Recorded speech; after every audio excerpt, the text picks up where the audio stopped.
Thank you. Good afternoon, everyone. Going to call to order this meeting of the Gray Sauble Conservation Authority full authority meeting, Wednesday, August 28th, 2024.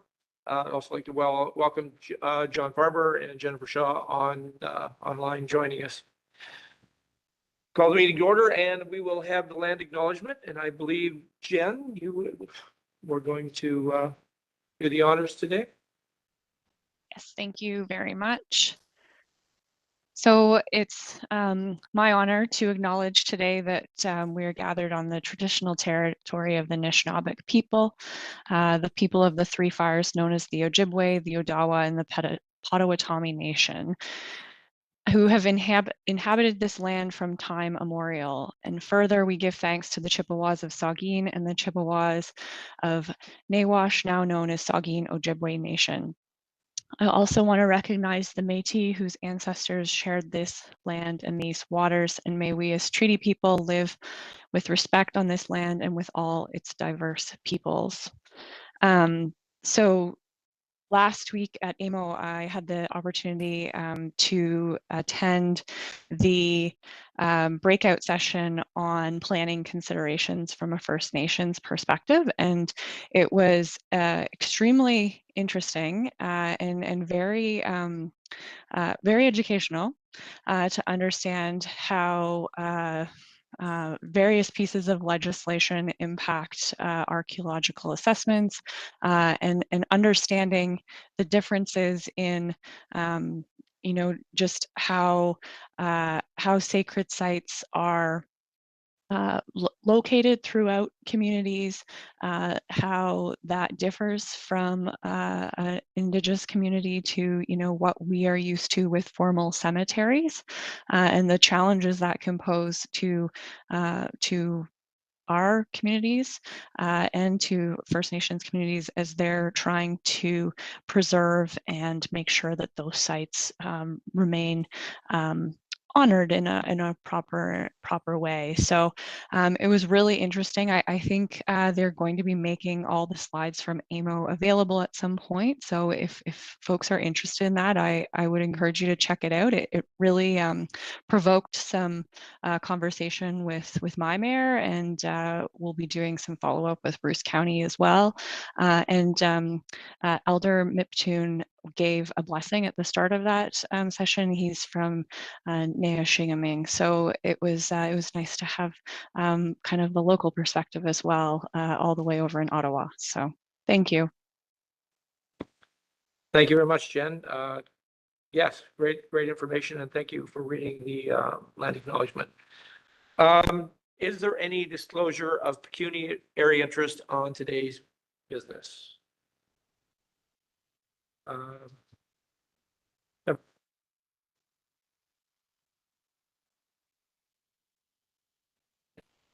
Yes, so I will step away from item 9.3A.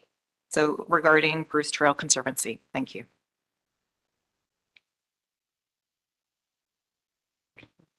Thank you. Anyone else? Member? I too will disclose a pecuniary interest regarding that same item due to the employment of a family member. Thank you. So noted. Call for additional agenda items. Anyone have anything else wish to bring forward? Mr. Member Bell.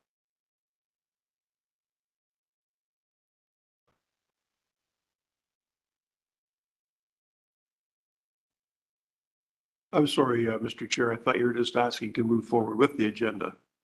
I was jumping on that one. Thank you, Tony. Quick is good sometimes. So we'll have the adoption of the agenda. Move that the Gray Sauble Conservation Authority Board of Directors approve the agenda of August 28, 2024. May I have a mover and a seconder, please? Member Bell. Member Dubik. All in favor? And that's carried. Thank you.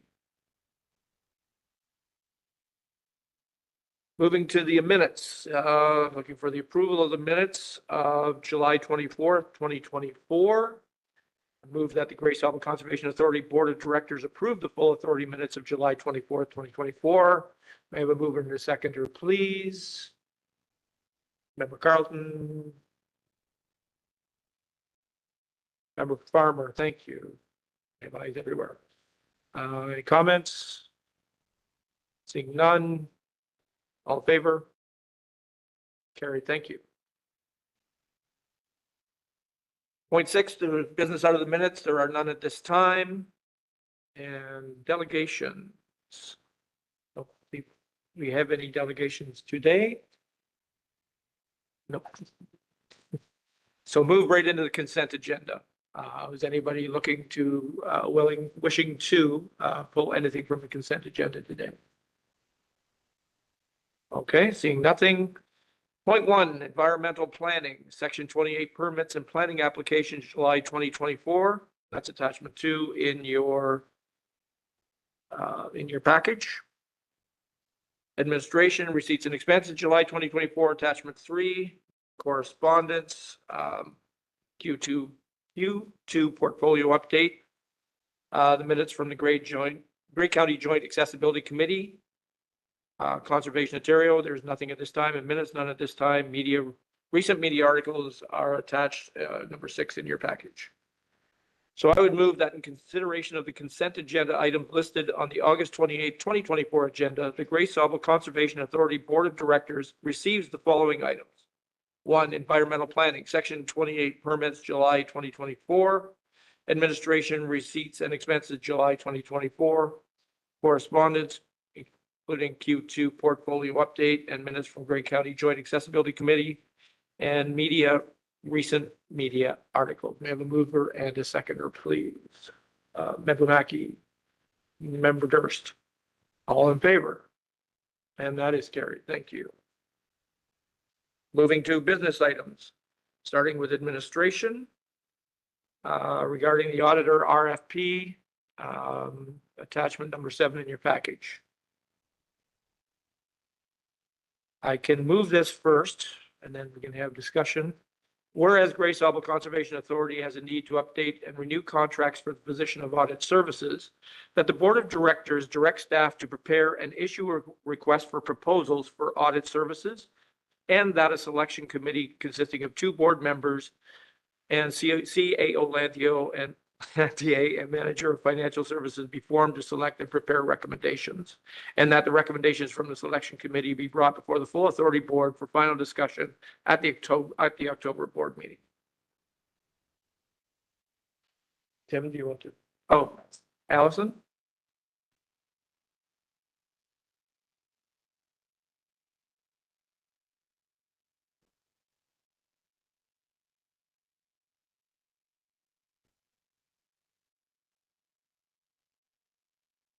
Okay, there. Yeah, so the background on this is that Section 38 of the Conservation Authorities Act sets out the legal requirement for the annual audit services. Every authority shall cause its accounts and transactions to be audited annually by a person licensed under the Public Accountancy Act. And GSCA's last request for proposal for audit services was in 2019. And covered the 5-year time period of 2019 to the end of 2023 fiscal years. So we need to send this out to RFP for a new 5-year term. Do you want me to read the recommendation or?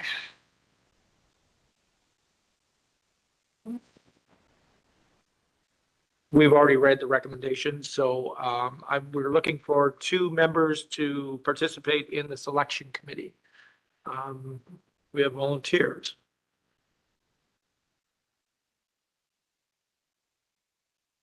Member Dubik. Anyone else? Member Gregg, thank you.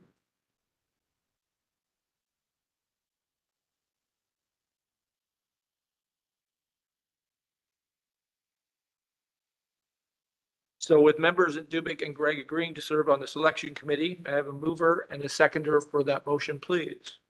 Member Carlton and Member Day. All in favor? And that is carried. Thank you. Moving on to point B for legal counsel, similar resolution. Whereas Gray Sauble Conservation Authority has a need to update and renew contracts for the provision of legal services, that the Board of Directors direct staff to prepare and issue a request for proposals for legal services, and that a selection committee consisting of 2 board members, CAO Lanthier, and 2 GSCA staff be formed to interview respondent law firms and prepare recommendations, and that the recommendations from the selection committee be brought before the full authority board for final decision at the November board meeting.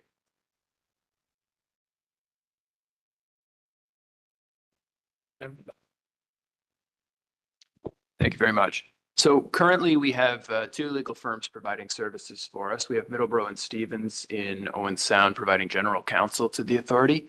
And we have Garrett Pickfield out of Guelph providing municipal planning and Section 28 legal counsel to us. Since that time, we've also engaged Grey County to do prosecution services for us. There are instances within our contract agreement with the county where the county wouldn't provide those services. So if there's a conflict of interest or some other items, in which case we would go back to Garrett Pickfield currently to do that because they were providing that service previously. The last time we went out to full RFP on this was 2011. In 2018, we looked at it, but I don't believe it went out to full RFP, and we still retained Middleborough and Stevens for general counsel and Garrett Pickfield for municipal and planning law. So the recommendation now is that it's been quite some time. Nothing against either of those firms. They've both served the authority very well. I just think it's time that we revisit this and see where that puts us. So as per the recommendation read by Chair Uhrig, we are looking for 2 board members to assist with navigating this. The idea would be to put the RFP out, see what we get back for tenders, invite some or all of those firms to interview, host a small interview with them, and then bring a recommendation forward to the full board. So if we could get 2 members, that would be greatly appreciated. Thank you, Tim. So looking for 2 volunteers, Member Carlton. Oh, sorry, certainly. Sorry. My question is, should it be someone who's not on Grey County Council because of that portion of it? Thank you for the question. I don't expect, because we're not proposing to change the relationship with Grey County, I don't think that should be an issue. So we will open the question up again, looking for 2 volunteers to serve on this committee. Member Carlton. Anyone else?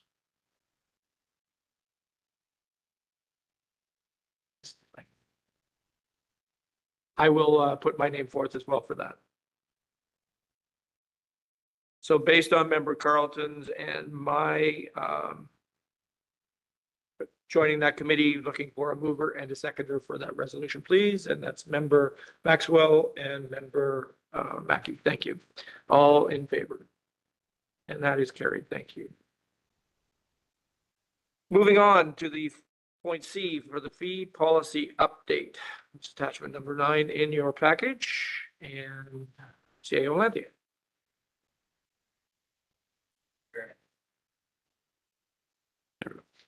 Thank you.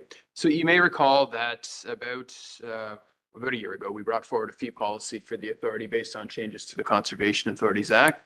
And the policy essentially lays out very clearly for people what services we provide that we charge fees for, how those fees are established, and what the mechanism is for review of the policy, review of the fees, and appeal mechanisms for people who think the fees are unjust or unsuited. We've had that, like I said, in place for about a year now. We haven't actually had to use it yet. But a change that happened or took effect to the Conservation Authorities Act earlier this year was that specific to Section 28 permits, that there's a change in the appeal mechanism whereby if the authority denies the appeal of somebody for the fee, they apply for something, they don't like the fee, they appeal it, and the authority says, no, you still have to pay the fee. Those individuals now have an opportunity to appeal that to the Ontario Lands Tribunal. And so what is shown in, or what's discussed in the report, and then what's shown as highlighted in change in the fee policy is pretty much verbatim from the Conservation Authorities Act as to what the requirements are to guide the person through that process. So step by step, this is what you would do with removing that decision by the authority as being final to replacing it with they can have a hearing before the OLT, and that decision is final. So I'm asking for the board to approve this change, but it is a required legislative change. Thank you. Thank you, Tim. So I will table the motion for discussion. Whereas the Conservation Authorities Act requires GSEA to administer fees in a transparent and accountable manner by adopting and publishing a written fee policy. And whereas changes to the Act require an amendment to this policy, that the GSEA Board of Directors endorse the proposed revisions to the GSEA fee policy as presented. May I have a mover and a seconder, please? Member Bell and Member Carlton. Thank you. Discussion? Questions? And seeing none, for to the vote, all in favor? Carried, thank you. Administration point D, the Q2 work plan update, attachment 10 in your package. So whereas whereas via motion FA 24019, the Board of Directors approved the 2024 priority work plan for the GSEA, that the GSEA Board of Directors receive report 29-2024-Q2 report back on the 2024 priority work plan status as information. Again, we have a mover and a seconder, so we can put this member Duick. Seconder member Day. Thank you. Okay. Sorry. Thank you. So in the package today, you've been provided with a brief report describing the work plan as well as a breakdown of the work plan itself with a status update on the right-hand side. Generally, I'll highlight a couple of things and then welcome any questions that the board may have. So some of the highlights are that in this work plan, there are a lot of items associated with changes to the Conservation Authorities Act. So the watershed-based resource management strategy, land inventory, land strategy, and so on. Those are all proceeding well, but they are expected to come to the board later than expected due to the workload for this year, but they are still on track to be finished this year. The admin center design is now at 100% detailed design, and we've received costing for that.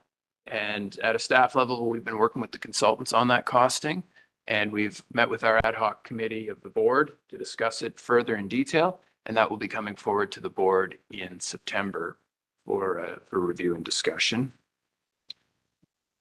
One item that may not go forward that was on the work plan is under the improved water quality and the update to the existing watershed health reports. So this wasn't a proposal to do new reports. It was to update the data in existing reports.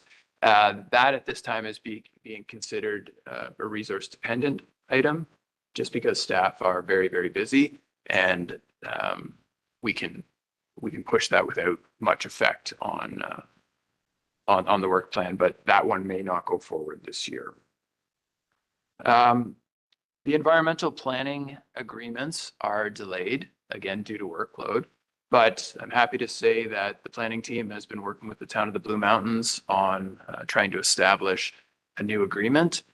The primary change to the agreement is based on the changes to the Conservation Authorities Act under Bill 23, whereby we no longer provide services other than natural hazards work. So the new agreements will largely be based on fees and timelines as opposed to additional items that we do on behalf of municipalities, as we're no longer permitted to do those. Once that agreement is ironed out with the town of the Blue Mountains, we'll be talking to the other municipalities as well about getting similar agreements in place, just so that it replaces and updates the previous agreements that we already have in place. The rewrite of GSA's personnel policy, we did have this noted to come forward in March, and as noted at the Q1 report back, this will be later in the year. Happy to say that this has been reviewed and completed by the internal team. A lot of work has gone into this. It's been reviewed by our senior management team, and it's out with staff right now for review and comment. Following that, we'll bring a copy to the board for discussion and ultimately approval. And we expect that to be able to come to the board either in September or October of this year. And finally, the strategic plan. We have had to delay our timelines on this. It's taking a lot longer than we anticipated to go through the consultation period, as well as collating all the data that we've received, but it is still progressing well. We do have a lot of data that we're going through and hope to bring this to the board later in the year in Q4. In between that time, we will be meeting with the ad hoc committee for the strat plan. We will be meeting with our staff to go through some more of the details, and we will be meeting with the board offline to go through a strategic planning exercise. Thank you to all of you who completed the board survey. A lot of good data was gleaned from that, and that will drive some of the recommendations in the plan moving forward. One thing I would note, and we may want to revisit this, is the input from our municipal partners was very, very low. So when we do an assumption of an average of 5 to 8 councillors on each council, and we make the assumption of maybe 5 senior staff, we're looking at about 80 plus potential respondents, and we received 8. So we may want to revisit talking to our municipalities, as you and your councils and your staff are one of the biggest stakeholders for the Conservation Authority. And I think it's really, really important that your input is heard and factored into the plan. So that's something for the board to consider, and we can talk about that in more detail at a future date. So those are sort of the highlights of things, and the highlights really in this instance are based on changes or discrepancies from what was outlined in the plan. But through you, Mr. Chair, I'd welcome any questions from the board. Thank you, Tim. Questions, discussion? Member Dubik. Thank you for the update. And thank you for sharing and highlighting changes to the plan. So as you do reflect back, wondering what is top of mind for you when you think about what you're proud of, and if there's something you'd like to share on that end.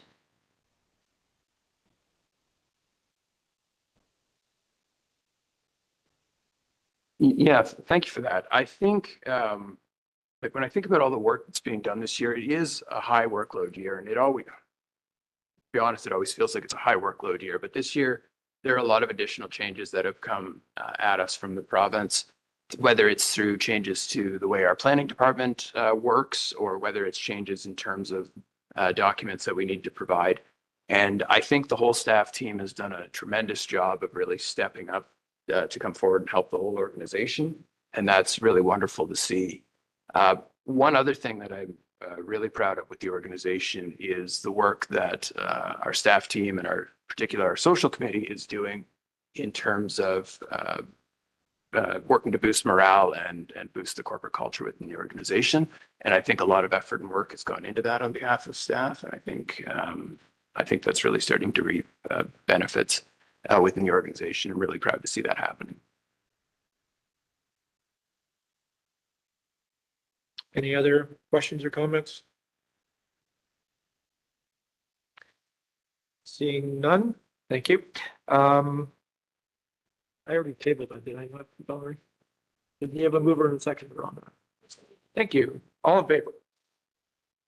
And that is carried. Thank you.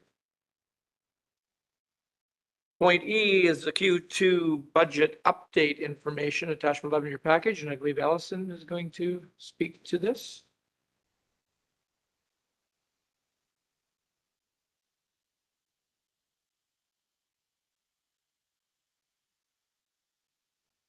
Okay.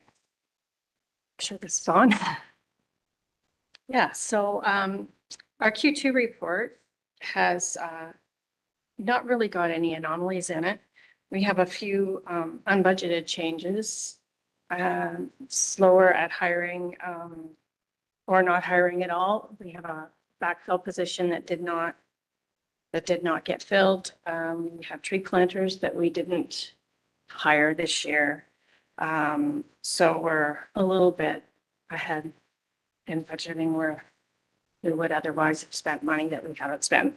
There's not I guess it's kind of early for a lot of the other parts of the budget to really show whether they're on target or off target, but we have, at this point, our parking revenue looks like we're going to be making significantly more than last year. And part of that would be the price increase in the day passes as well as the season passes.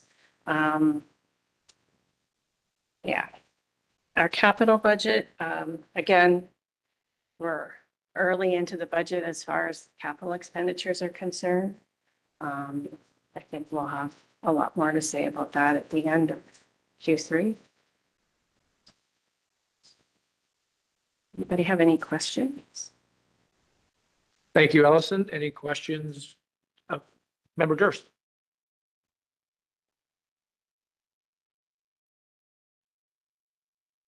Okay, thank you.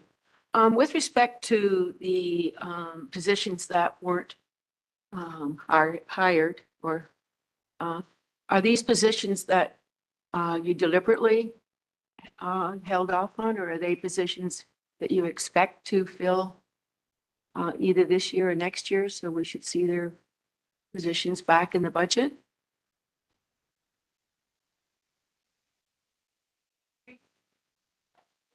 Oh, sorry. The tree planter positions are just very short term. They're a 4 to 6 week position. And we had, in our budget, we had 3 people. And we didn't have maybe as many trees to plant this year, but I think we had maybe a shortage of people to plant trees. So, and the other position, the backfill position, was actually another person in that department off on maternity leave, going to hire somebody for 6 months, and we did not. Oh,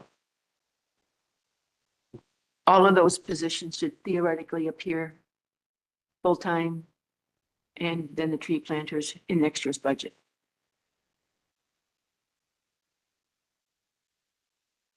Now turn it up.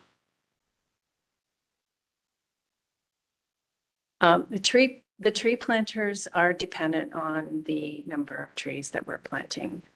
Because we do have other people in our forestry department who plant trees as well, but ideally we would have, yes, summer staff planting the trees.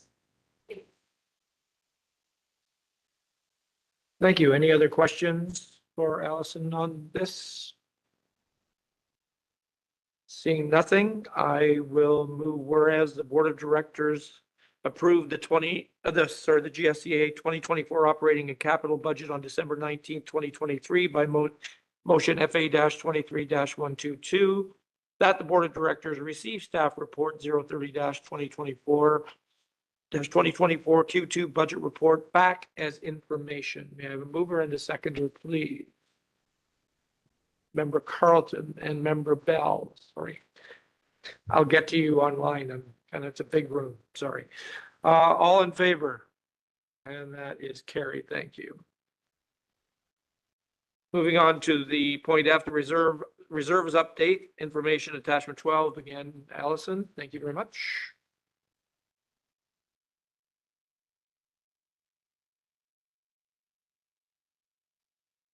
Okay.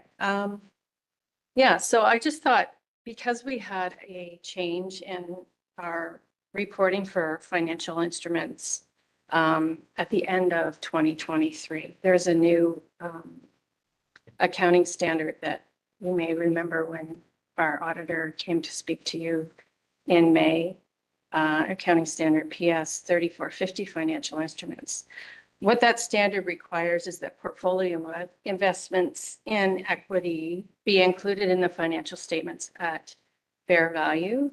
Previous to this standard, these instruments were recognized in financial statements at the lower of cost or market. So it did indicate a difference in our financial statements where our portfolio was valued at year end. So the alternative side of that, of course, is our reserve funding. So that's why I thought that this might be a good opportunity to give you an update on the reserves, but also to revalue them at market values so that they're showing up as the same value as the portfolio. So on the first line, the value at January of 2024, the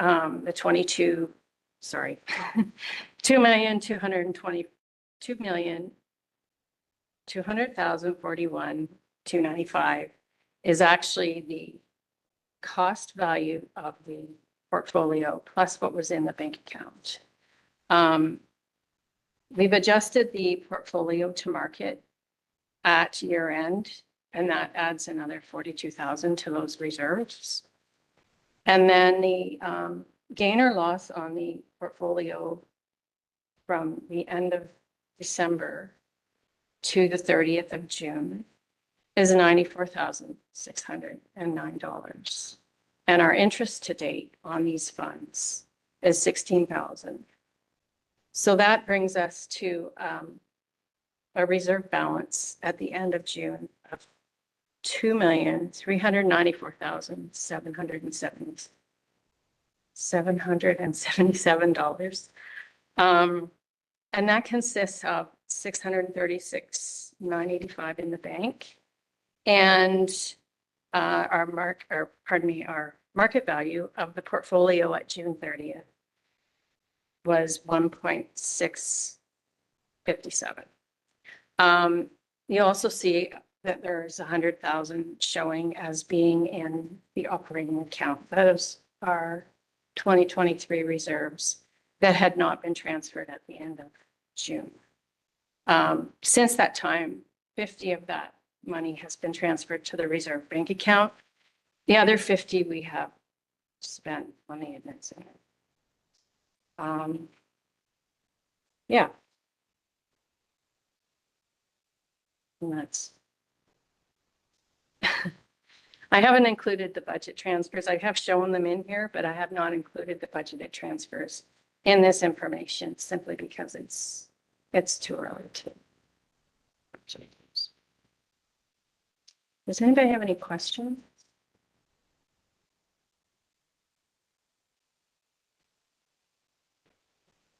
Oh, sorry, right. Great, thank you for taking us through that. So just a general question.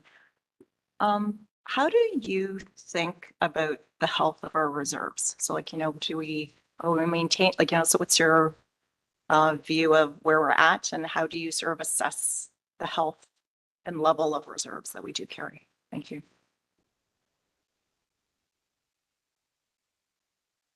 I think for the most part, we're in a pretty good position. Either on an individual basis for the reserves, I think we need to concentrate more on our vehicle and equipment reserve. We have certainly declined that a fair bit over the last 5 or 6 years. Our admin reserve is actually, it's not just for admin. We do have some funds in that reserve for legal fees and a few other things. I have to go back and look at my records. And then our forestry reserve is, well, we've been reducing that in the last few years as well. So, but on the whole, I think we're healthy.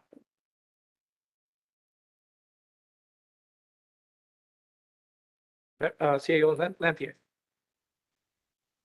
Thank you. Just to add to that, I would note that, as Allison mentioned, for the vehicle and equipment reserve, we are likely oversubscribed on that reserve. And so we did raise our mileage rate for the 2024 year, and we'll be seeing how that impacts it, hopefully in a positive way to help us move forward to maintain that reserve in the future. Our IT reserve is ultimately going to be oversubscribed, and we're looking at solutions for that internally to see how do we budget internally to make sure that there's payback to that reserve such that we can keep up with the renewals.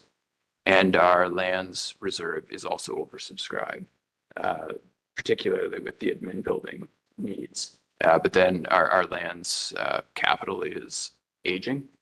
And so we're taking a hard look at that to see what do we need to replace, what do we need to not replace and just leave out in the future. Fortunately, as Allison had mentioned in her last report, the parking revenues are doing quite well and they're doing better this year. So that's obviously the biggest influx of money into the lands reserve and helping us to restore that so that we can meet our capital needs. Thank you. Are there any other questions or comments? Seeing none, I would move that the GSCA Board of Directors receive the 2024 Reserve Continuity Status Update as information. I have a mover and a seconder, please. Member Gregg. Member Farmer, I got you. All in favor? And that is carried. Thank you. So under business point 2, waste management, there's nothing at this time. Environmental planning, point A, permit fee waiver for Bruce Trail Conservancy, resolution attachment 13 in your package. Mac, I believe, is going to speak to this. Oh, I stand corrected.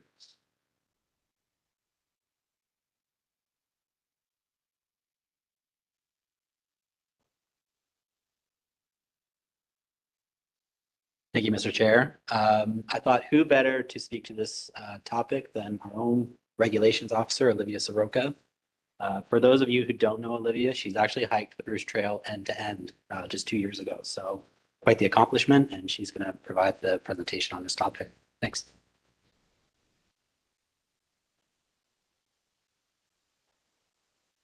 Thanks for that introduction, Mac.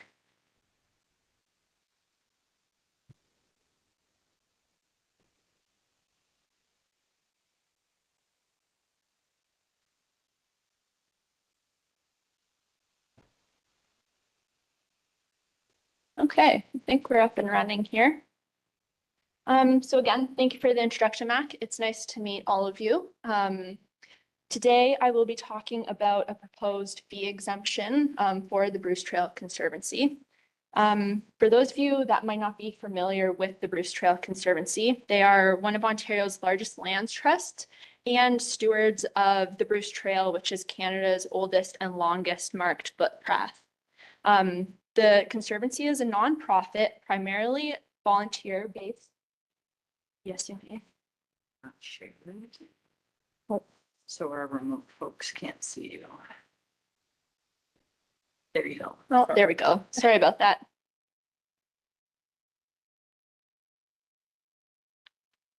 Okay, let's start back from the beginning. So the Bruce Trail Conservancy is a non-for-profit, primarily volunteer-based organization whose main goal is land securement and stewardship along the Niagara Escarpment. They seek to preserve a continuous conservation corridor, provide access to nature for all trail users, and protect some of Southern Ontario's ecologically sensitive areas. As of current, the Conservancy maintains approximately 1,300 kilometers of trail, so that's both their main trail and their side trails, and has preserved upwards of 14,000 acres of land spanning from Niagara Falls all the way up to Tobermory. A significant portion of the Bruce Trail runs through GSCA's jurisdiction, and the trail actually intersects with quite a few of GSCA properties, which amounts to approximately 49% of our own trail networks. So in working towards achieving its goals, the Conservancy and its member club often undertake activities that require approvals under multiple governing agencies. So for instance, their land securement program typically involves severing a portion of a property, which is then conveyed to the Conservancy.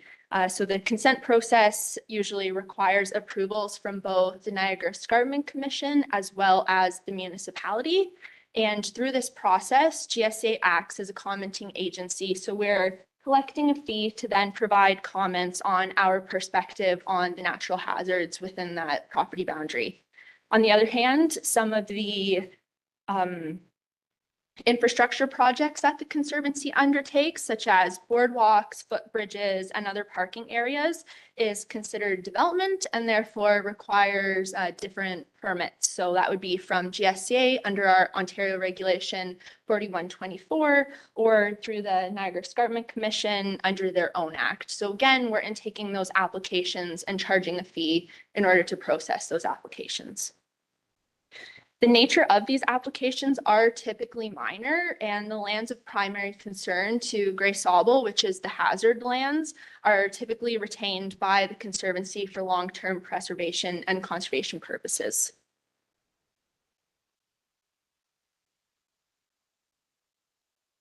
So in 2017, the GSA Board of Directors approved a motion which allowed the CAO to grant up to 3 planning and permit related fee exemptions per year. So how this works in our day-to-day is that staff are tracking the number of fees that have been waived within the current year, and then communicates this to the Conservancy contact as applications are received and processed.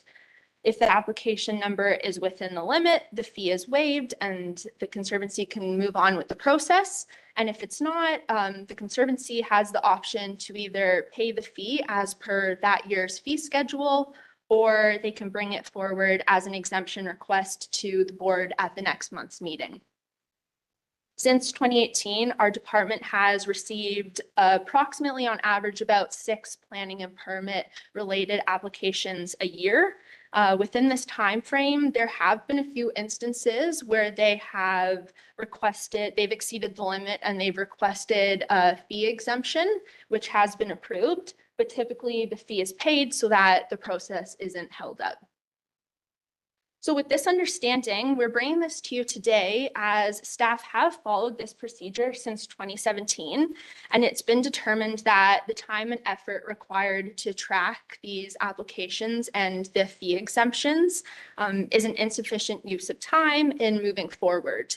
And another really substantial consideration of this request is that staff are of the opinion that the benefit that the Conservancy provides to Grey Sauble as an organization far outweighs the financial gain that we are gaining with this relatively low volume of applications. So I just wanted to highlight a few of the benefits that the Conservancy brings to Grey Sauble. So we do currently have an MOU between our organizations, and what that kind of outlines is that Conservancy volunteers are maintaining and managing the Bruce Trail throughout Grey Sauble properties throughout the entirety of the year. So this includes undertaking upgrades and improvements to trail infrastructure. They're monitoring trail conditions, and they're also reporting back to us on any issues on the property. So this is opening up our own staff time to focus on other areas that require attention. And ultimately, it is providing a safe and enjoyable experience for our trail and property users. We're also extremely lucky to have our jurisdiction within such a beautiful area, and Bruce Trail is an extremely popular hiking trail. So ultimately, this is drawing visitors to our properties, which in turn, we're able to generate revenue through our parking passes and our day use fees. The Conservancy is also a very valuable partnership when it comes to funding for projects and sharing their expertise and resources. So the photo on the screen here is one of the new parking lots at our Gryersville property. This lot, along with another lot, was funded in full by the Conservancy. And I do understand that there's a third lot within our jurisdiction that the Conservancy provided a considerable contribution towards as well. In terms of the water filtration plant bridge on our Inglis Falls property, the Conservancy provided us with their general construction drawings for that project and also the contact information for the 32 Combat Regiment or Engineer Regiment. And then through that contract, the regiment actually ended up building the bridge for the CA at a fraction of the cost that was originally budgeted. So all in all, the Conservancy provides a significant benefit to Gray Sauble and is a very valuable partnership to have and maintain a relationship with in navigating our mutual goals in conservation. So with this, staff are requesting that the GSA Board of Directors grant the Bruce Trail Conservancy and member clubs discretionary exemption from all planning and permit related fees moving forward.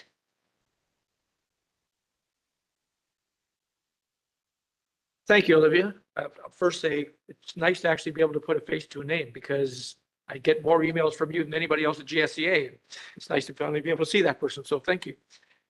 So yes, going to open this up to questions. Anyone have anything for Olivia?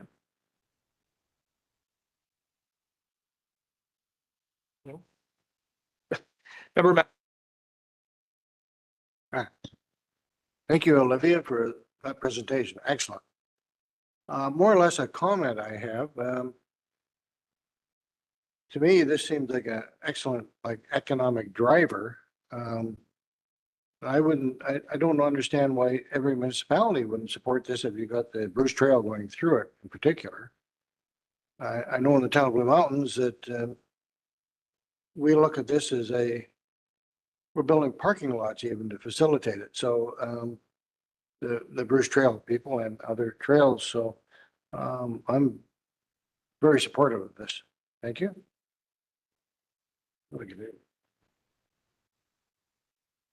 Thank you, Alex. Anyone else have any comments or questions? Member Durst. Yes, I can certainly support this. The town of South Moose Peninsula has a partnership with the Conservancy, along with the volunteers leadership in the eradication of our Phragmites issue. So I certainly can support any partnerships with the Conservancy, for sure. Thank you. Member Bell. Thank you. Thank you, Mr. Chair. I know it's in the report. It's about the one line that says, and their member clubs. I read where some were not going to be included. They were too far away. But could I have a little comment on who the really close clubs that work with you would be allowed to present for an option likely to have something done, or which would qualify under the request previously to be granted an exemption? If you could just make a little comment on that, that'd be super. Yeah, most definitely. So the Bruce Trail is sectioned off into, I believe it's 9 different sections. So those member clubs are related to those specific sections. So within our jurisdiction, there is the Sydenham Club, the Beaver Valley Club, the Town of Blue Mountains. So when we intake applications, sometimes it comes from the Bruce Trail Conservancy itself, and sometimes it comes from the member club. So it's just kind of dependent on who's actually doing the project. So that's who those groups would entail. Thank you. Anyone else? Seeing nothing else, then I would move, whereas the Bruce Trail Conservancy and GSCA share mutual goals in conservation, and whereas the Bruce Trail Conservancy's activities provide significant benefit to GSCA, and whereas the Bruce Trail Conservancy is currently granted up to 3 planning and permitting related fee waivers per year, that the GSCA Board of Directors grant staff the discretion to waive planning and permitting fees for all applications of the Bruce Trail Conservancy and their member clubs. May I have a mover and a seconder, please? Member Maxwell and Member Day. Thank you. All in favor? And that is carried. Thank you. Back members Dubik and Greg. Under business, for operations, conservation lands, forestry, communication, public relations, education, and GIS IT, there is nothing at this time. So we will move to CAO's report. The other thing I wanted to comment was, and I'm sure many of you around the horseshoe were. Sure. I wanted to jump ahead of Tim, but let's do that first. Sorry, CAO report from CAO 98 first. Thank you. Thank you, Mr. Chair. A couple of things to just update the board on. So at the end of July, just after the last board meeting, the Source Protection Committee met. The Source Protection Committee of our Drinking Water Source Protection Program in the Clean Water Act meets about 3 times a year. And so they had one of their triannual meetings on the 26th. It was well attended by all of the members of that committee as well as members of the public. There was a delegation regarding water quality concerns near Oxenden in the township of Georgian Bluffs, and that was the primary reason for the public attendance at that meeting. I believe the information received from the delegation was well received by the committee members, and the committee will be considering this at their November meeting, that's my understanding. We do have a Volunteer Appreciation Day coming up on September 12th. This will be hosted at the Arboretum. We prepared, and hopefully online you can see this as well, we had prepared an invitation that was hand delivered to all of the volunteers of the authority within the 4 primary groups that we have, which is the Beaver River Watershed Initiative, the Friends of Haibu, the Inglis Falls Arboretum Alliance, and the Grey Sauble Conservation Foundation. We haven't had the uptake that we would like to have with that, so it will be more of a small gathering, but board members are all invited and welcome to come, as well as we invited our staff to this as well. So that's Thursday, September 12th at 11:30 by invitation, and hopefully that'll be a really great event for the volunteers. Another item that we have coming up, our staff are participating in partnering with the Bruce Trail Conservancy on Bruce Trail Day at Eugenia Falls. So this will be on October 6th from 10 to 3, as I noted, at Eugenia Falls. There'll be an information session and activities. Grey Sauble will have a tent/booth there to provide information to the public, as will Bruce Trail. And there'll be guided hikes at 10 a.m. and 1 p.m. by hike leaders from the Bruce Trail Conservancy or the local club. And for anybody who's interested, I can provide more information with a link to the event. Just reach out to me after the meeting and I can fire that over to you. Myself and some of our staff met with a representative of the proposed Georgian Bay Geopark up at Inglis Falls to talk about a potential education event, which would be dubbed a Rock Talk. And so the proposed geopark, which would be a biosphere reserve that would encompass the entirety of Georgian Bay. We talked about having one of the geologists come out and talk to the public about the geology of the area of the peninsula and southern Georgian Bay, which is well represented at Inglis Falls. And so we're hoping, the last conversation we had, we're hoping to do something like that in the spring. There's also potential to expand this out and to bolster our education program through it by hosting separate events with the geologists for geography and environmental science teachers, as well as for grade 9 geography students. And so we're going to be looking at potential opportunities to leverage this partnership to help do that, to bring this experience to our public schools as well. The board will be aware that in our 2024 capital budget, we have renovation proposed to the Inglis Falls washroom. We did bring this before Grey County's Accessibility Advisory Committee a month and a half, 2 months ago. And the minutes of that meeting were in today's package. We've also applied for a substantial grant for that project. Unfortunately, we are unsuccessful with that grant. So we will be looking for additional grant funding, and we may also be looking at other potential fundraising options, including talking to our foundation about a short fundraising campaign. We expect the project to cost in the neighborhood of $60,000 to $65,000. We have $40,000 earmarked in the budget from reserves and a small amount of levy, so we'd be looking to raise the remainder. and corporate sponsorship may be one of the ways that we look to do that if that's feasible. As part of that, it is an accessible renovation. So part of it will be maintenance of the structure, redoing the roof, painting the structure so that the longevity of the structure is improved. But the remainder will be pretty much gutting the interior. So right now there's a male side and a female side, and they both have stalls in them, and neither of them are accessible. The future iteration of this bathroom would be that they're gender neutral on both sides. There are no stalls, so you go into a washroom space, the door locks behind you, or you lock the door behind you, and that is the washroom space. One side would have an adult change table, one side would have a family change table, and both sides would be fully accessible. So that is the goal with the project, and we're just, like I said, looking to raise the remainder of that fund. And finally, the last thing I wanted to mention to the board is that coming up on September 23rd is the next quarterly Conservation Ontario Council meeting, and I will be attending that meeting in Richmond Hill with Vice Chair Dubik. So through you, Mr. Chair, I'd welcome any questions that the board may have. Thank you, Tim. I wasn't really claiming elder privilege and trying to usurp you there. Sorry. Are there any questions for CAO Matthew? Member Carlton. Thank you.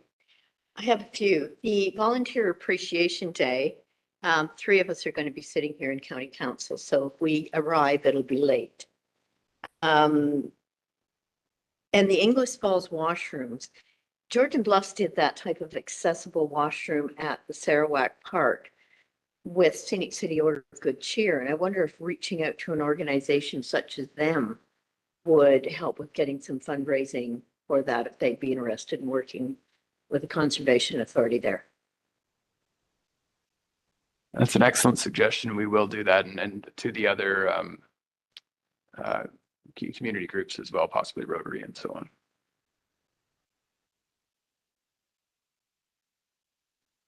Thank you. Does anyone else have anything for? Seeing nothing. All right, moving on then. CAO report finished. I will go to the chair's report. So I just wanted to mention that I know a number of people around the Horseshoe did attend AMO, and I just wanted to personally say from an environmental slant, which I think most of the people around this table do value. I attended a few things that were quite interesting over the course of that conference. I had the opportunity of meeting the Greenbelt Foundation CAO, Edward McDonald, and we had a very long conversation about that whole, say, debacle that ended up going the right direction for those interested in saving the Greenbelt. He was very optimistic moving forward that things are kind of seem to be a much better relationship now with the government of the province regarding moving forward. So hopefully that's the case. Also through Conservation Ontario, I was invited to a happy hour for Great Lakes and St. Lawrence Cities initiative. It might have turned out a happy hour. It was actually a very good conversation there as well. So it was just really interesting to talk to a number of the members about some of the advocacy that that group does and about some of the successes that some of the municipalities and cities have had utilizing that resource. And I think it's really wise. I think I know Meaford, we just recently joined that organization, and I think we're quite looking forward to seeing what that can provide.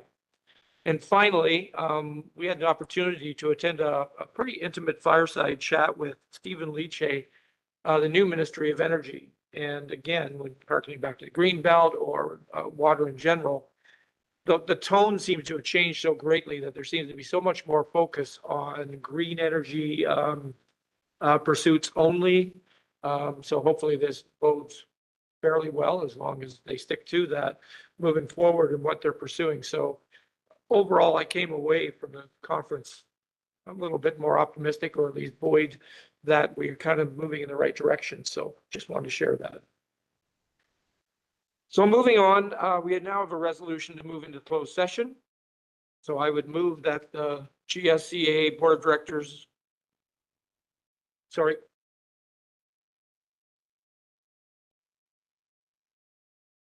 I apologize. I jumped the gun. I was looking for comments after that. So Member Day. member Farmer through member day. Thanks, folks. I'm just curious, for those of us who weren't able to attend AMO, if or when you do have access to the slide decks and the supporting materials from those particularly interesting sessions, would you be able to pass that on to us? That's a great request, John, and yes, I'm sure that I and others who attended whatever various functions that the concurrent sessions that might be of interest, yes, I would encourage everyone to share what they can, because yeah, there were some pretty valuable sessions that were shared. Thank you for that. Are there any other comments or questions? Okay, seeing none.